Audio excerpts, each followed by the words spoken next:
I would like to make a personal apology to the people of New Jersey for any off-color jokes I may have made last week about. They're fine. They've been dealing with it. That's true. For a long time. Why are people so mean to Jersey? Well, everyone just be you. Don't try to be anything else. Oh, we're doing this monologue again? All I'm saying is be yourself. Okay. And love yourself. Even if you're Hasbrook Heights, New Jersey, which is where we're about to go.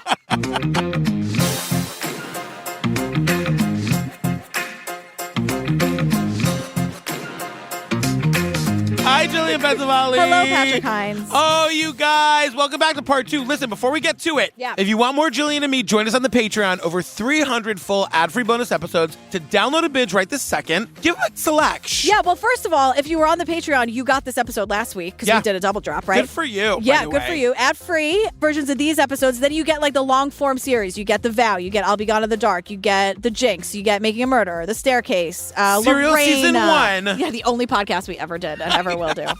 I need the visuals. I'm sorry. I know. Neurodivergent brain. I'll Be Gone in the Dark, Lorena. Said both of those, but yeah. Oh, you did? Okay. You can listen to them. I know people, I see a lot, which I think is very lovely. People re-listen to their favorites. Yes, that's true. Night Stalker. Night We're talking Stalker. about the golden age of serial killers over here. I know. Heaven's Gate. Lots of we got some good cult action over there, Very culty too. over there. Playing Broadway, April 11th. Don't forget, if you have tickets, we better see you there. We better. And if you have tickets and you can't go, get in the Facebook group, go to that pinned post, and get your tickets to somebody else. They will pay face value for the tickets you have. It's going to be so crazy. Yeah, if you're looking for tickets, I'm seeing transactions happening in real time. Yes, and I'm telling you, we're going to do a standby line day of. We're trying to get in everybody who wants to be there. We're doing our best. Deep breaths, everybody. Oh, God. We also have to, make a show and learn a little bit of choreo. Got a lot going on before April 11th. TikTok. Corey, oh my God. Corey, am I right? oh no. Dream come true.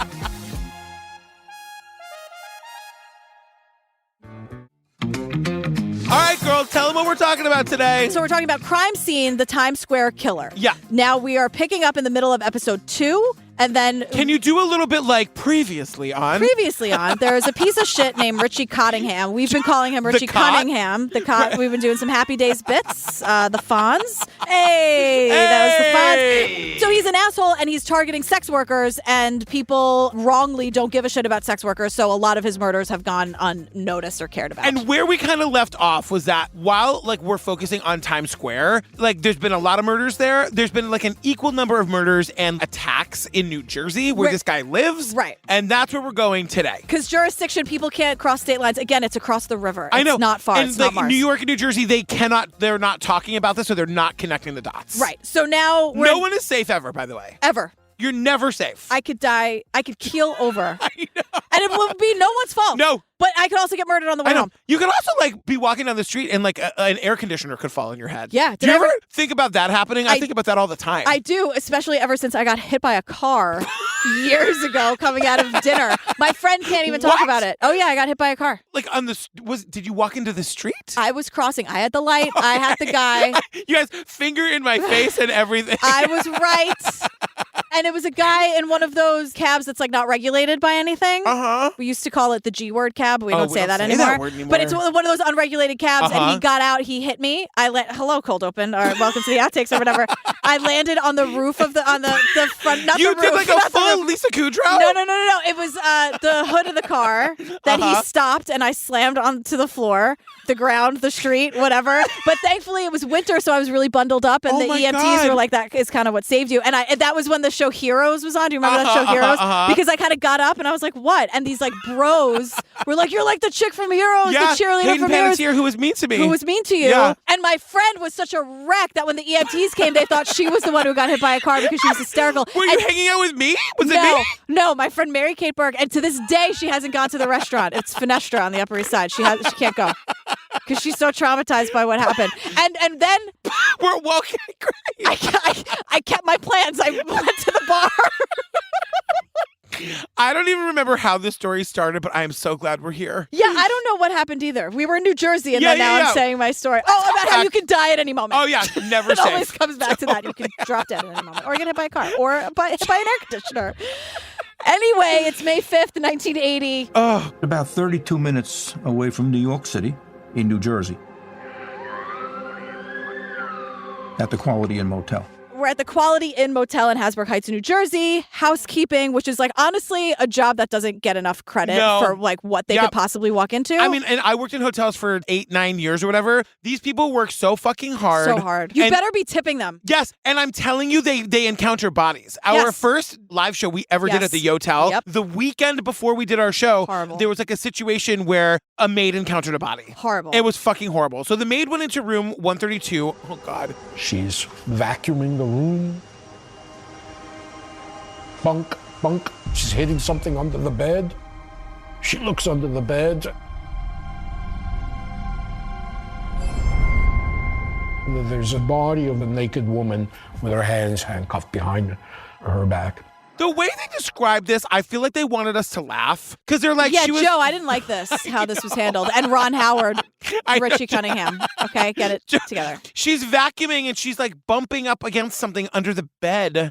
And she like goes under the bed to see what's down there, and she finds a naked body of a handcuffed woman. Yeah, her hands are handcuffed behind her back, and it's Bergen County. Those are the cops that catch the case, and they say that the cause of death is strangulation. Yes. So we learn about this woman. She's 19 years old. Her name is Valerie Street. She's a sex worker. She got to New York City like a few days ago. She came from Miami, and she just got to town. Yeah, she was just arrested in Miami. She's 19. And so one teeny tiny silver lining here, the murderer left a latent fingerprint. Finally, we have something that we can work with here. But because it's New Jersey and not New York, it doesn't match anybody. Because they only searched the system in New Jersey.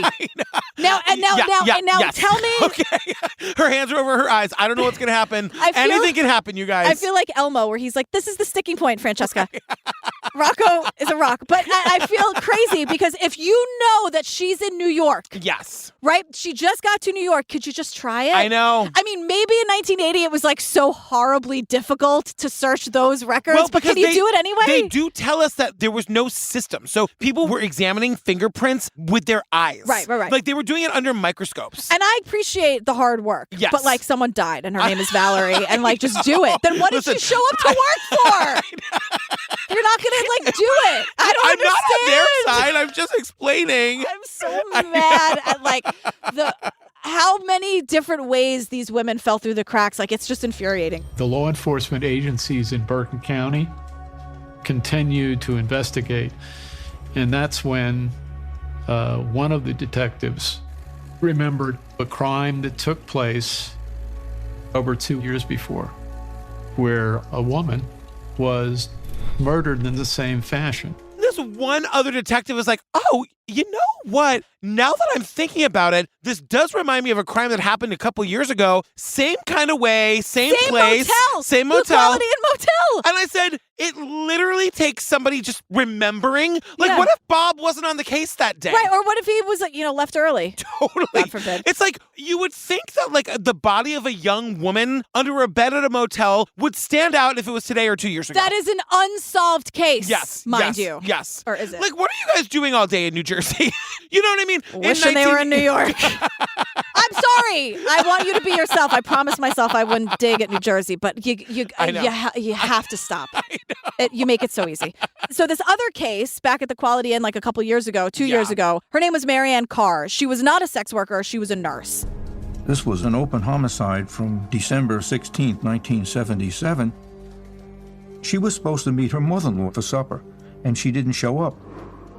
They had a witness who saw Marianne Carr arguing with a man in the dimly lit parking lot by her apartment in Little Ferry, New Jersey. Her body was found the following day in the parking lot of the Quality Inn Motel in Hasbrook Heights. What happened to Marianne is that she was on her way to meet her mother-in-law for dinner, which is very nice of her to do. Sometimes mother-in-laws can be horrifying. I would have dinner with my mother-in-law. Hi, Judy. She listens. Hey, Judy. Hey, Judy. What's up, girl? Witnesses saw her fighting with a guy at a dimly lit parking lot of the Quality Inn, and that's where her body was found. Right. And she was also handcuffed, by the way. So there are a lot of connections. It's becoming very clear. Yeah, and there was like the ligature strangulation around her neck. It's like this guy's got a pattern. Right. So now we're back to Romola, whose dad was the porn king of Times Square or whatever. Walking down the Deuce, it was shocking and pretty filthy. My father could have taken 42nd Street and made it a pretty thing, but his personality was in the gutter. Romola, Have a drink, Romola. She's like, my dad could have made the Deuce a pretty thing. I know.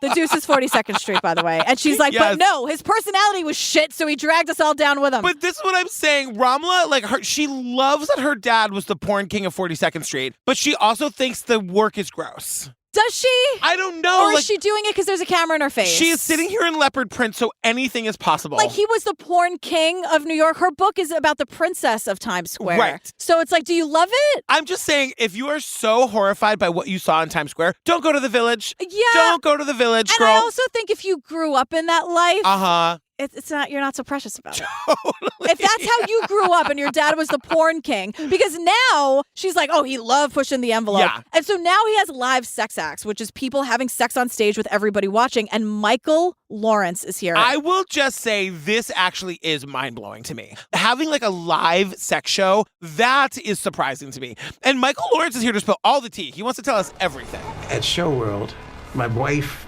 Brandy, and I got into doing live shows. So basically, there's a stage with a bed, no barrier, just a live show. You're naked. Your back is to the audience. It was up to us at that point, but you had to have at least 3 positions so that the audience could see the penetration. So he and his wife, Brandy, who's not here, I would love to talk to her. They did live sex shows. He tells us all about it. There's a bed on stage. Yep. People would watch you. Let me make it clear. It is not sexy. It is not like a burlesque joint, you know, where it's kind of like sexy. Are they there to and- like do what you do when you're alone in a porn booth or whatever? I am positive that people are jerking off to the sex. I'm positive of it. I don't like it. But it's like, you know, like we see photos and it's like these shitty like Laura Ashley sheets, like half on the bed. You can see the mattress. It's not like sultry and sexy like burlesque. But it's like seedy. Michael and Brandy love it. They love their jobs. They say you have to do at least 3 positions so people can see the penetration. Because then that's a half-hour show. And they do 8 shows a day. Michael. I know. Wait a second. This is like before the pills and all the stuff that could like help with that. I wonder, because no one cares about what Michael's doing. I mean, they do. They could. I'm sure Totally. people are interested. But I wonder if Michael has to do something. Complete Finish the task every it. time. I don't know that that's actually possible. I don't know Yeah. how this is new to me. Live sex shows, never in my life. Right. Now I'm scandalized. All right? Because Michael's like, People from out of state would be sitting there like, oh, God, you know, what is this? Meanwhile, the regular patrons wouldn't even flinch. And my wife and I did 8 shows a day. We had a following. Guys would actually come just to watch her and me. the tourists would be like, oh man, what's this? But the regulars would be all about it. Now, Yeah. Michael, I ask you, I believe you. Yes. Tourists from Wisconsin or Jersey or wherever you're coming from, what did they think was happening at Show World? Because they make it super obvious that there were like XXX movies happening. Yes. It's not like they walked into like a church and then there were two people fucking on a mattress. It's like they knew they're in the 40 Deuce, 8th and 40 Deuce. They know exactly what they walked into and they're like, what? The one thing that I will say is that, like, they didn't give Michael and Brandy a dressing room. You know what I mean? Because between shows, Brandy has to go hide in the bathroom. He says we had a following. Like, Yes, people loved yes, them. They yeah. were like the act to go see. And Yeah. so Michael, maybe quote of the episode, maybe quote of the series. But men have a tendency to be, what's the word? Stupid. Men have a tendency to be, What's the word? Stupid. I'm like, Michael and also me. So Yeah. he again doubles down. He's like, I saw it firsthand with my wife. The Yes. entitlement. She's naked. She just did a sex show. I could do whatever I want. Yep. Absolutely not. He's saying that's what the men are saying. Yes, because they Like would the view with the onlookers, the audience. she would go into the bathroom, into a stall in between shows, and men would follow her in and try to grab at her over the stall, under the stall. Right. She had to beat them off with her fucking shoe. And Michael was like, excuse me. And then he'd Yeah. go in and beat the shit out of these creepy guys. Like the men, like, isn't it enough? I She know. just had sex with her husband in front of you and you jerked off to it. I Can know. you give her a minute? God, we can't do anything. We can't even give them what they want. She I gave know. you what you paid for.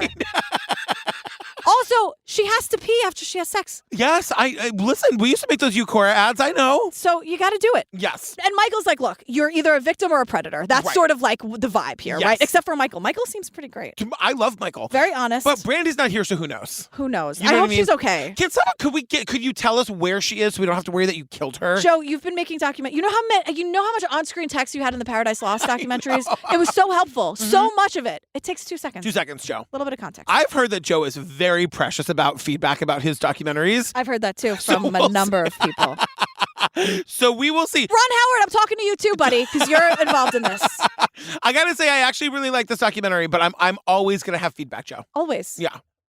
So Times Square is getting worse and worse. The cops didn't care. And on top of that, the city, in the worst of it, in the thick of it, the city's like, you know what we're going to do? We're going to take 5,000 cops off the streets. I know. Because of the fiscal crisis. And we've heard of this before, but that's why the crime is just through the roof, especially in Midtown. So the cops, instead of doing their jobs, just released a pamphlet called Welcome to Fear City. Fear City, you can hear it on the Patreon. We covered it. And they have the Grim Reaper on the front. And I'm like, super helpful. Thank you so much. It's a survival guide. I also have screenshots. Oh my God. Take it. Number 1. Stay off the streets after 6 p.m. p.m. Do not be misled by the late sunsets during the summer season. If you walk in Midtown around 7:30, you will observe that the streets are nearly deserted. Number 2, do not walk. It could be a subset of 1. Yeah, totally. Do not walk. If you must leave your hotel after 6 p.m., don't go alone. Summon a radio taxi by telephone. What are those words? This was written by the fucking police, you guys. Or ask the hotel doorman to call a taxi while you remain in the hotel lobby. Number 3, avoid public transportation.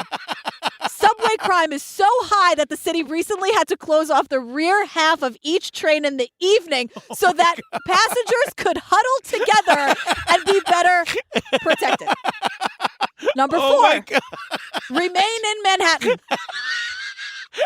Number 3 is about how dangerous Manhattan is. Yeah, but stay there. Number 4, police and fire protection in other areas of the city is grossly inadequate and will become more inadequate. In the South Bronx, which is known to the police officers as Fort Apache, arson has become an uncontrollable problem. Oh my God. Number 5, protect your property. All about the theft.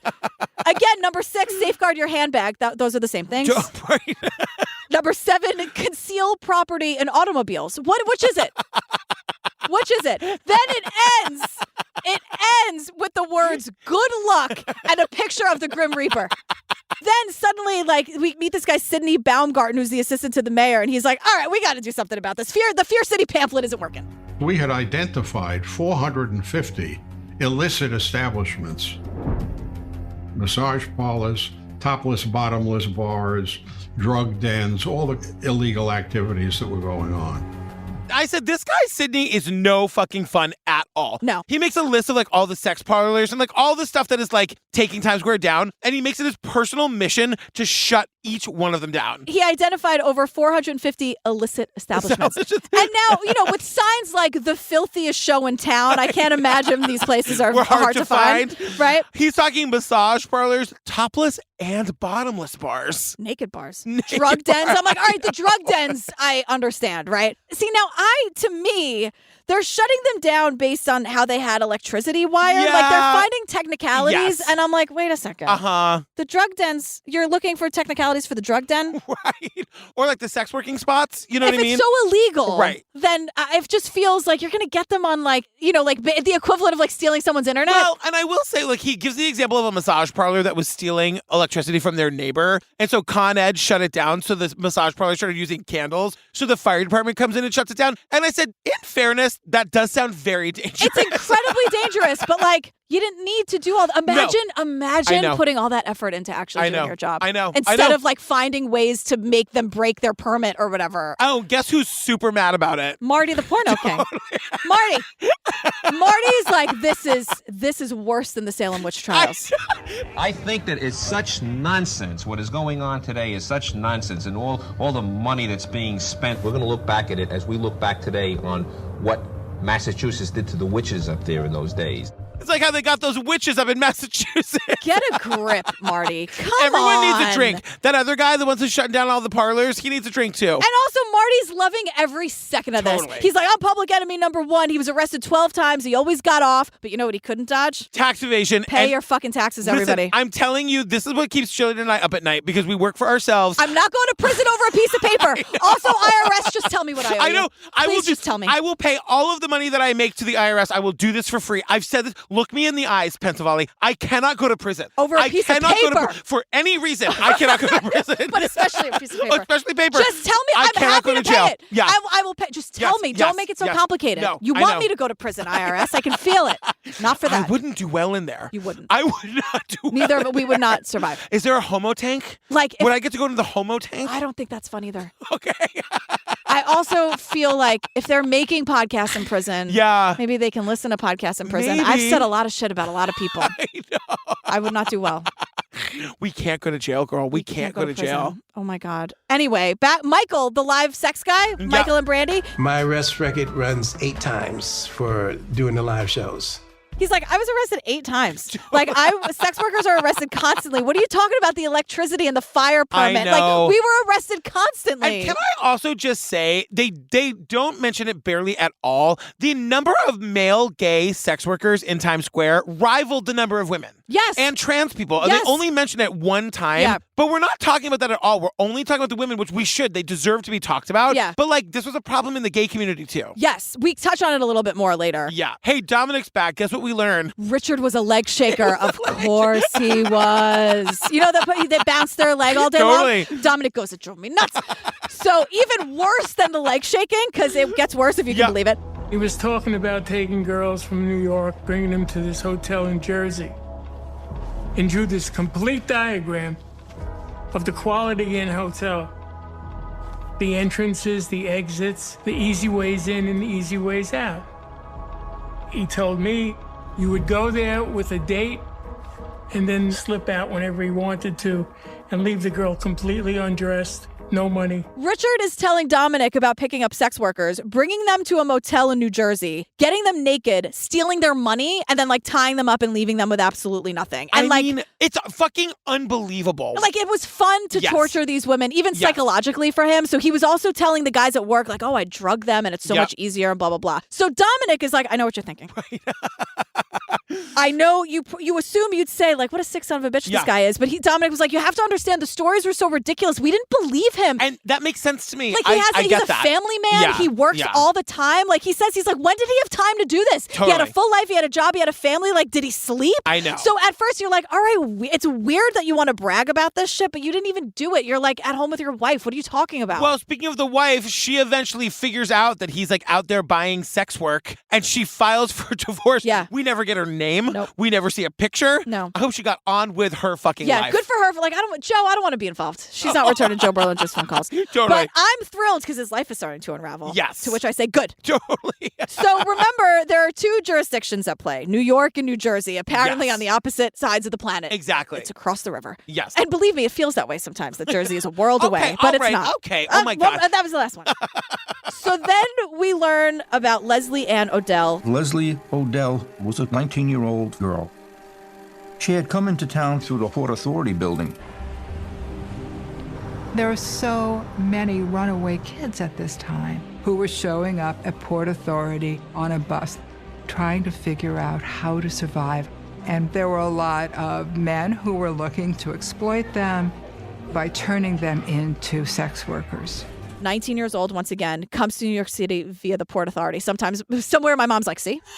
I tell you about the Port Authority. I mean, I took the bus into Port Authority from Cape Cod 100 times in high school. Yeah. But like what happens is that the men wait for these young girls to come in on the Yes. bus and then they exploit them. They turn them into sex workers. So what happens to Leslie is that she meets a John. He had a ton of money, all cash. Yeah. She goes to the bar with him. His name is Tommy. He's super friendly and Tommy buys her all these drinks and she says, can you help me? Like, I'm in a really shitty situation. I think you have money. I think you can help me. And that's what happens with all of these sex workers and their Johns. Like, they all are trying to get the fuck out of. We saw this in last week's episode too. Yeah. He's like, you know what? Come with me to New Jersey. If you come with me, I will take you to the bus station in New Jersey. You'll get away from your trafficker. That'll be that. Yeah. And to be fair, like in these instances, this is like survival sex work. These are women who are tricked into it. They're not sex workers who are like wanting to do this. They don't want to do it. Sometimes you want to, they don't. Yes. So he's like, you can totally trust me. First, we just got to drive a quick pit stop in Jersey, real quick. Totally. So she willingly gets in the car because she's like, all right, what's a stop in Jersey compared to like, okay, fine, whatever you want. Of course, like fucking in the Lincoln Tunnel or whatever, he says to her, oh, by the way, I'd really like to have sex with you before I take you anywhere else. Before I safely put you on a bus to go enjoy your life. Exactly. He takes her to the Quality Inn. It's not Tommy. No, it's this Richie guy.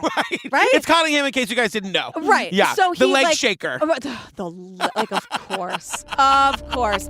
He wanted to put her in handcuffs. That he wanted to spank her. That's when the horror began. Next thing you know, he's attacking her. She was beaten, tortured, sexually assaulted, on and on for hours.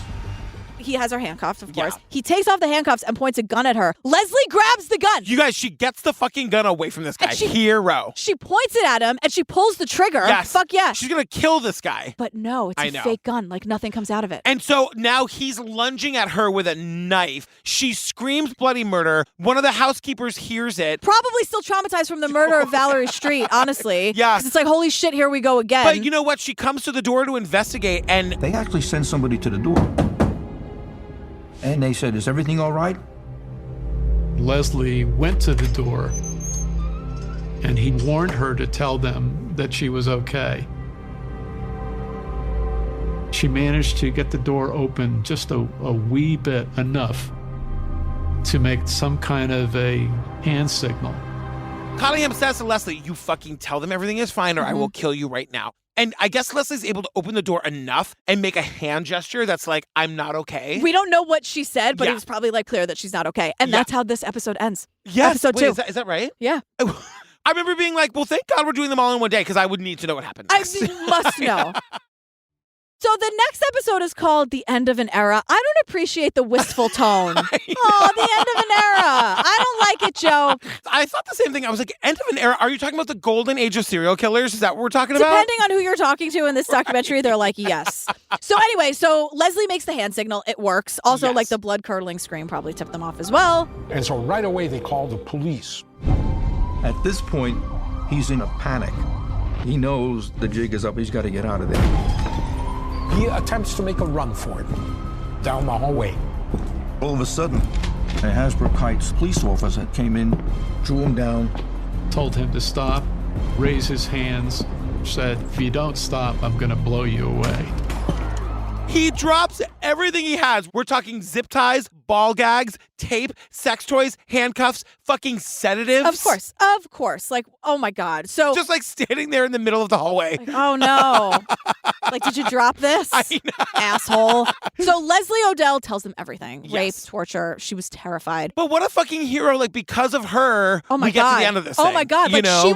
She didn't even, that is so like such survival. Just like, I got the gun, I'm shooting you. Like, that's it. She was going to kill this guy. And good. Yeah. So I hate him. So she tells the cops everything. And here's Richard like, no, she went there willingly, which is true, but because of what you told her. And he's like, oh, she's just a sex worker. No crime here. Thankfully, again, I don't know how or why or whatever, but the cops put it together because it was the same fucking hotel as the other sex worker murders in Jersey. Here's the thing. It takes another fucking murder happening 2 weeks ago in order for this woman to be believed. And the one 2 years ago that some guy was like, I think I remember that. That's the fucking threshold. So they arrest him and Joe does this big reveal where it's like, and his name. And they took him to police headquarters. And learned that his name was Richard Cottingham. Was Richard Cottingham. We know. Obviously, it's the same guy. It's the leg shaker. We got it. The leg shaker. The leg shaker. So So remember, this is New Jersey. Yes. So back in New York, a world away, Yes. these, quote, torso murders are unsolved. The case is closed. There's no communication between the agencies at all. No one thinks, maybe this guy's picking them up in New York, which is where the women all live. Right. Like, they just got the guy, but nobody fucking knows, right? But Bergen County's on top of it. Yes. In Jersey, right? So they start investigating this guy, and they're piecing it all together. And they're like, and it's not the strongest case because everything's the worst. Yeah, and I was like, they know that, like, all of these cases that, like, all of them at the same fucking motel, all of the women that have been murdered and attacked are all in the same way, but for some reason, that's still not enough evidence. Right. So then they're like, they need to get more witnesses, survivors. They need to prove that he has a pattern, that, like, how did he approach her? What did he say? How did it go bad? And this, again, is good police work because they're thinking, like, there's got to be a time before he was killing them. There has to have been a time when he was attacking women, but they were surviving. So they go back through the files and they find cases of sex workers that have been abused by their Johns. And again, they go to them to say, like, is this the guy? And we learn about a couple of them. So we learn about Karen Schilt. She's survivor number 1. It's March 22nd, 1978. And day after I was born. I was just a little bubba. There was another thing in another documentary that happened on March 22nd, 1978. I want to say it was a Gacy thing. It was a Gacy thing. It was when he picked up the gay guy in the end. Remember that one? Weird. That happened the same day as this. And both of those things are the day after my birthday. Oh my God. Like, isn't it weird to think that creeped these two out things by that it. we know are happening on the same fucking day? And also, like, someone was having a really great day. And someone, you know what I mean? Like, oh my I God. hope you mean my mother. Yes. Obviously. The world is really crazy. It's really crazy. weird to I think know. about all the things that are happening and not happening at all times. None of this is real. None of it's it's all real. a simulation theory. I believe that more and more every day. So we learn about Karen, and we have a woman doing her voiceover, but it's Karen's actual statement from documents, right? Yeah. He started talking to me, and he asked me what I was doing there alone. He offered to buy her a drink. He asked me if I was a working girl. I told him that I was a waitress. The drink was loaded, and she began to feel ill. She left the bar. He followed her, offered her a ride home. She got into the car, and before you know it, they were driving into New Jersey. And she tells a story. They met at a bar, making conversation. He roofies her. Yes. She immediately starts feeling sick, to which he's like, I'll offer you a ride home. Totally. Gets into the car willingly because she's sick. Before you know it, she's in New Jersey. And she keeps passing out. And when she wakes up, she was bitten and We have to talk about this for a second. Yeah. It's fucking terrible. But I hate it. all of the women that we're about to meet have had their breasts bitten savagely that created, like, really serious wounds. Right. Oh, God. Yeah. And she woke up in a dark area. And this guy says to her, don't worry, I used to live here. So they're like, okay. So that's her story. The next one happens October 12th, 1978. Her name is Susan Geiger. She was approached near Broadway in the city. She was asked if she was a, quote, working girl. I told him I was. I needed the money. He says, come with me. She's like, I'm busy tonight. He's like, fine, meet me at this great bar tomorrow night, this place called Flanagan's. Yeah. And, because he has a ton of money. Yeah. And the same thing happens. Drugged her when she came to. My attacker was gone, took her jewelry. Her whole body hurt, bit her breasts again. And so he's like, I live in New Jersey and work in computers, right? Yes. Now, May 12th, 1980, Pamela Weisenfeld, survivor number 3, the same exact story. Found her in Times Square. Tons of money, drugged, abused. They're piecing together these attacks, and it's like, this is the identical MO, location, etc. Richie Cottingham is the fucking guy. And it's just like, why aren't you getting on the phone with New York right now? I know. Like, he picked these women up in Times Square and brought them back to New Jersey. Aren't you saying maybe sometimes he stayed in New York with them? You know what I mean? I mean, maybe. He worked there. Right. You know what I mean? Yeah, it's crazy. So now what they need to do is they have to get survivors to ID him. And this is going to be super difficult because survivors and sex workers are treated horribly. Well, first of all, survivors of assault are treated horribly because even if you testified and ID'd the guy, you still needed a witness to the rape. A witness to the rape. Me. Or else you could not get the guy for the fucking rape. And if you're a sex worker, please, they'd arrest you for being a sex worker. The men wouldn't get arrested. You'd be arrested. And it's like, well, you kind of loved it, didn't you? How much didn't you get your money? Shut up. But now it's the 1980s, you guys, and the feminist movement is gaining steam. And my mom was like such a champion of all this. We see Gloria Steinem, like she's fucking amazing. One of the things that happened with the women's movement was that women now were feeling that they could and should determine sexual consent. Rape laws began to be changed, and women understood now that what was happening to them was not right, and they began to advocate for themselves. And rape crimes could no longer be swept under the rug, forgotten. And they're saying that, like, the feminist movement is taking so much charge that the Johns start getting arrested too. Right. I mean, yes, obviously. And consent becomes a thing. Well, yeah, they're standing in their power about consent. And, like, sex workers can be raped. Yes. And for some reason, that was very, very, very hard for people to understand. Yes. And, like, these women are not letting these rapes get swept under the rug. And they're, like, getting new laws on the books that the men have to get in trouble too, like you said. And, like, this is super empowering to all of his survivors. Right. So because of this movement, they decide to come forward and tell their stories because they finally believe that they're going to be listened to and heard. Right. So then they have this lineup. They make him do a lineup. The 3 stories we just told you, Susan, Exactly. Pamela, and Karen, they ID'd him in a hot second. Yeah. So now he's all over the news, this Richie Cottingham guy, and the NYPD is like, wait, what? Is this, right. I think, oh my God, is this our guy? I think it's our guy too. It's like, it took that. It happened 10 miles that way. Right. And it took, like, the fucking newspapers covering this story for them to start connecting the dots. This is what broke the case. Now these detectives are working together. They're talking, cooperating, examining everything, comparing everything, putting the cases together. So the Bergen County Prosecutor's Office executed a search warrant on the home of Richard Cottingham. And so now New York and New Jersey are working together finally. Yes, yeah. And they get a warrant for his house, which is in Lodi, New Jersey. But we learn there's a private room. And I'm like, oh no. I know, Oh, I no. know. I hate private rooms. Private room in the house he shares with his wife and 3 fucking kids. And what they say is a little shade here, Yeah. and he deserves that and more. Because this room was in the basement, so he could lock the door and be alone, away from his wife, who's filed for divorce.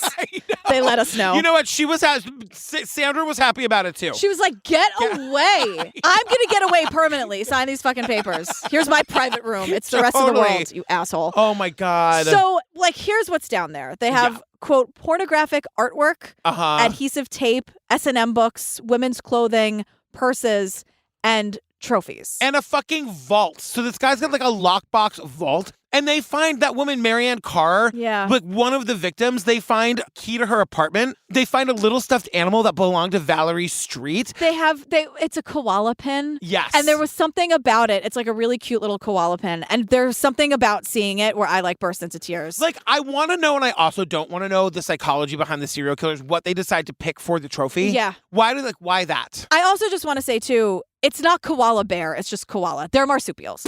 So you are really setting the record straight about a lot of things today. You had a lot to get off your chest. They're marsupials. Okay. We can't say koala bears anymore? Well, they're not bears. They're Okay. marsupials. They look like bears. I know they do. Okay. They also have like a syphilis problem. They do? Yeah. They've got those claws. Are they dangerous? I mean, I want to pet them. Look at those ears. I want them to like snuggle me like they snuggle the tree with those gigantic claws. know. Mike is like, this is how she dies by a fucking There's koala. a great video of like Portia de Rossi like hugging a koala bear, but then she looks like the thing's about to eat her. Oh my God. So we're back to Dominic, his coworker. Can I just take this for 1 second? Because Please. Dominic was like, when I got to work and I found out that he was arrested, I was shocked. And I was like, you were? You've been saying for the last 2 hours what a creep this fucking guy He's like, was. we didn't know what was going on with him. We thought he was lying about everything. So in New Jersey, he's charged with the drugs, the sedatives, the knife, the rape, the abduction, the assault, and the murder. Yeah. Wonderful. So then we meet his defense lawyer, Donald Conway, who says, look, at the risk of sounding vain, I'm the best lawyer in North Jersey. At the risk of sounding vain, my reputation was I was the best lawyer, not only in Bergen County, but North Jersey for sure.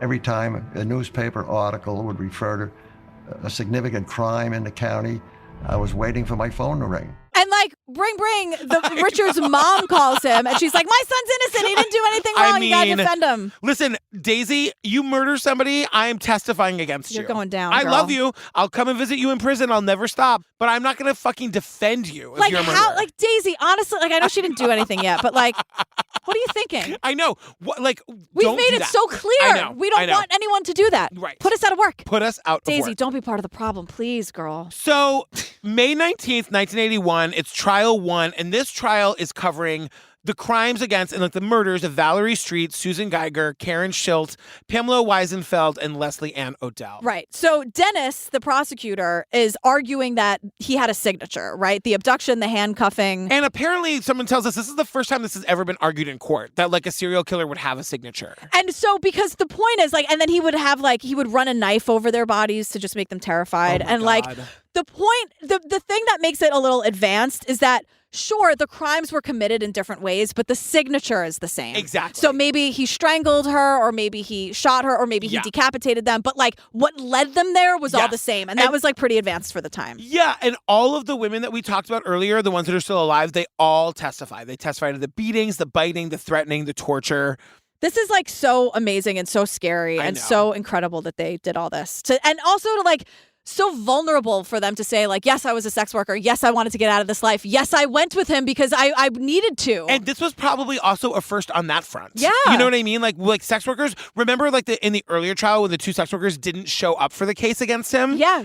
Why would they have? That's an important point that we don't hit on enough in this documentary. Like how hard it must have been for them to admit who they are and what they were doing and why they got here. And also to just say it. Yes. And be questioned constantly about it. But then my favorite thing that happens. He takes the stand in his own defense. He denies all of it. Richard Cottingham's defense was, I didn't do it. What a fucking idiot. What kind of dumb-ass murderer takes the stand in their own defense? And says, oh, all the jewelry and the trophies, that's a coincidence? Why do you have Marianne's house keys?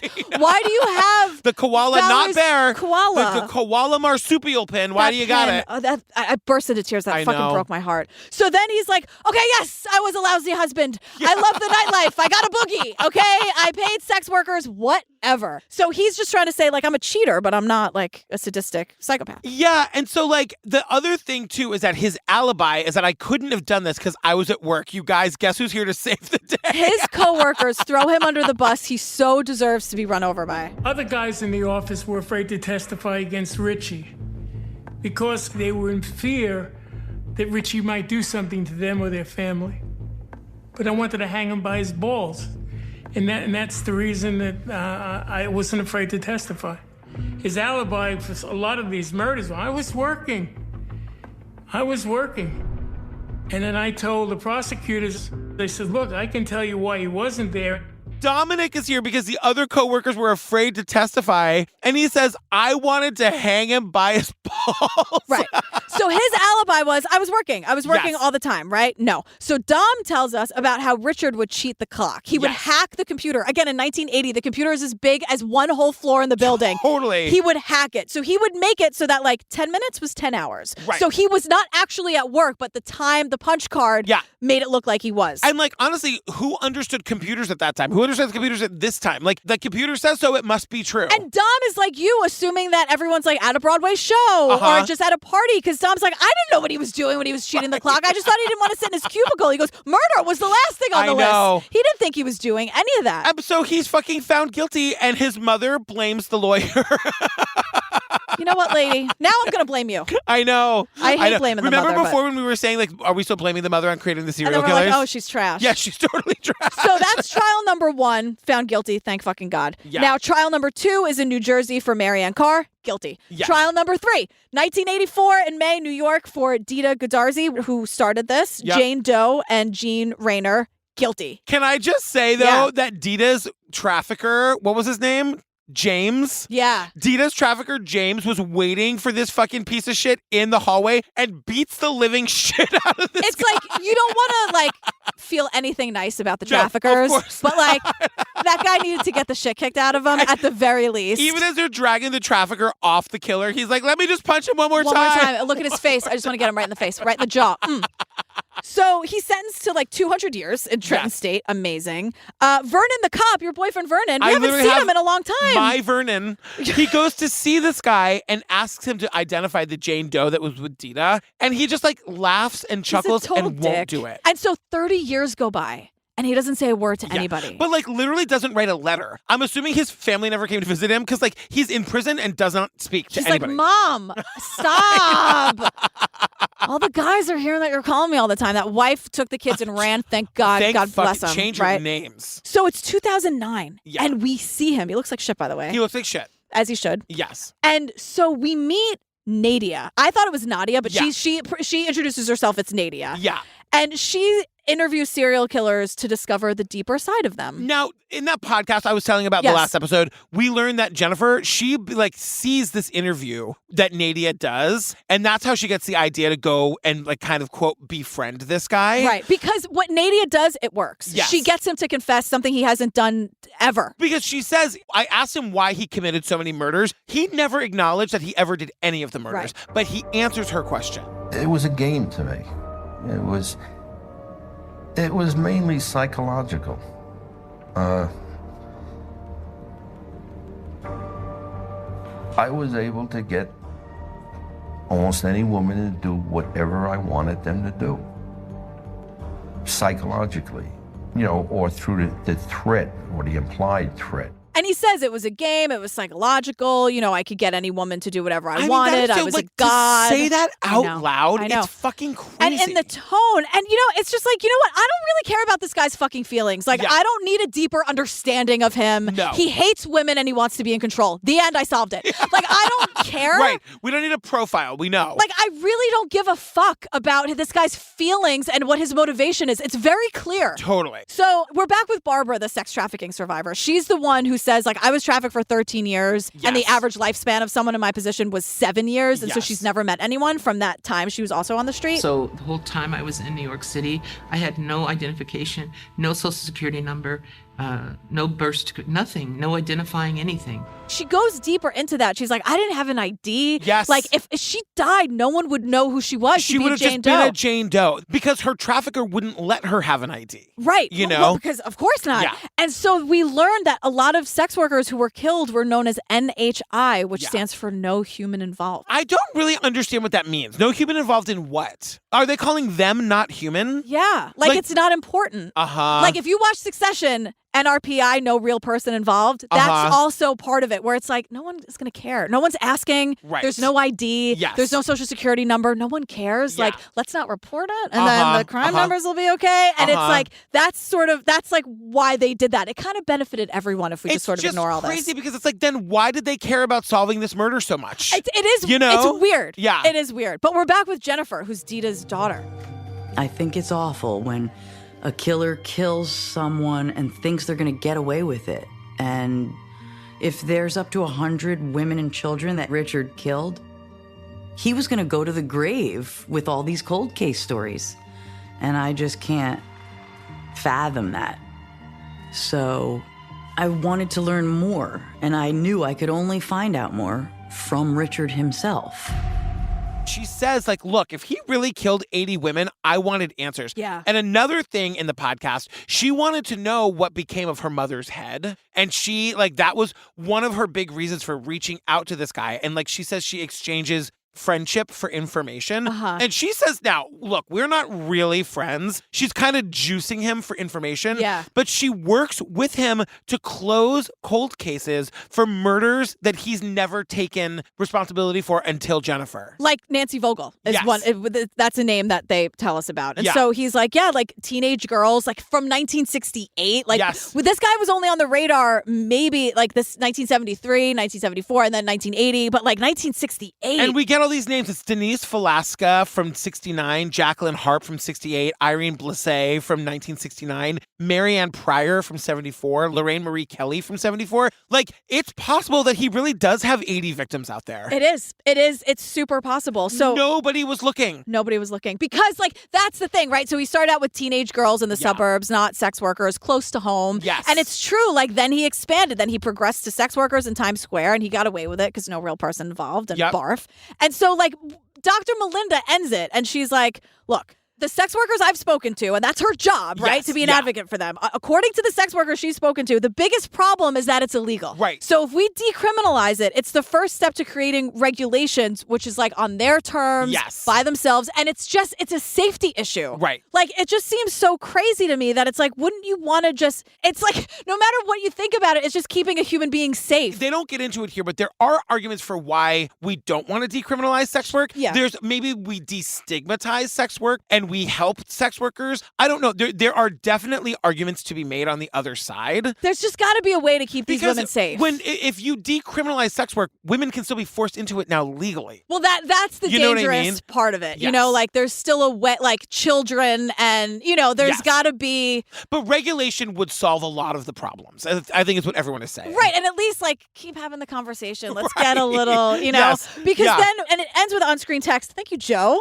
Now that I know for sure you know how to do it. Look at you, Joe. So he says, he types on the screen, if you believe a missing loved one was a victim of Richard Cottingham, please contact Crime Stoppers at crimestoppers.nypdonline.org. Like, I do think it was still sort of exploiting the things that they were trying to argue against exploiting. Like that whole situation. It was like a lot of like, look at how crazy New York City was in the 70s. Like, we get it. And still no floating TV in the Hudson Girl. Not a one. Not one.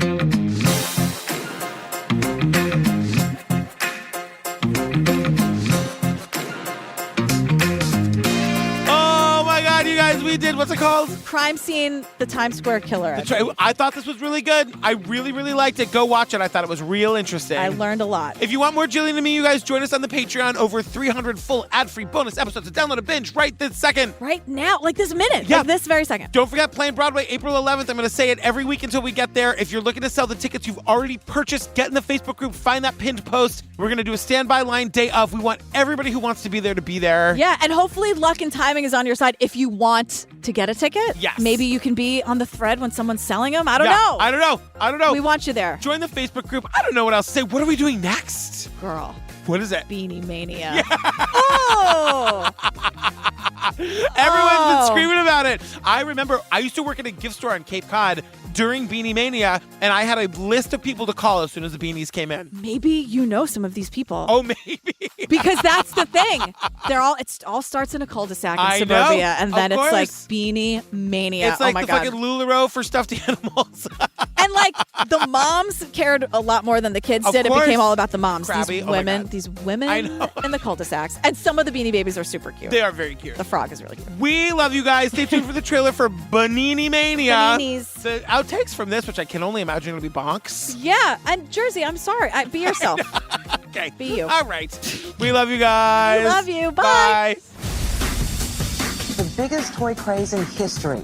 They would just lunge and grab. A Beanie Baby is a small stuffed animal that fits in the palm of your hand. You almost feel like the Beanie Baby is a little person. He knew how to market his beanies. He knew how to get those emotions going. I would have paid whatever it took to get that Beanie Baby at the time. Somebody offered me $100,000. I said no. You guys, we are going to the Hellfire Club. We're going to the Hellfire Club. It's now in Dos Caminos, by the way. It's like a fucking chain Mexican restaurant where Amy Schumer used to be a bartender. Oh my God, where you are having a lovely, wholesome lunch with your daughter, talking about the sex club. It's a koala. It's not a koala bear. You just did it. Oh, God damn it. They're marsupials. Look, it can't all happen in a day. I know. It's a lot of work. All of these towns right over the river that I've never heard of. I used to live in Lodi, Jersey. New Jersey. Never heard of Lodi. All these others. I'm like, what? Hasbrook what? Heights? Really? No. Yes. Where in Jersey did you live? I lived in Jersey City. So I know like Bergen. I know Newark. Newark. I know Jersey City. I know you know 2 places in New Jersey. What's the other one? What's the Hoboken? Hoboken. I can say Hoboken. All right. Well, he lives in Lodi. Okay, great. Not missing much apparently. No, I'm sure Lodi's great. This was written by the police. Written by the police. Arson has become an uncontrollable problem. While you stay in the hotel. While you stay if in the you hotel. have to leave your hotel after 6 p.m. Stay put in the lobby. Good luck. Look at this. Good luck. I'm going to send this to Amy so she can put it for social media. Oh, my God. Oh, my God. Oh.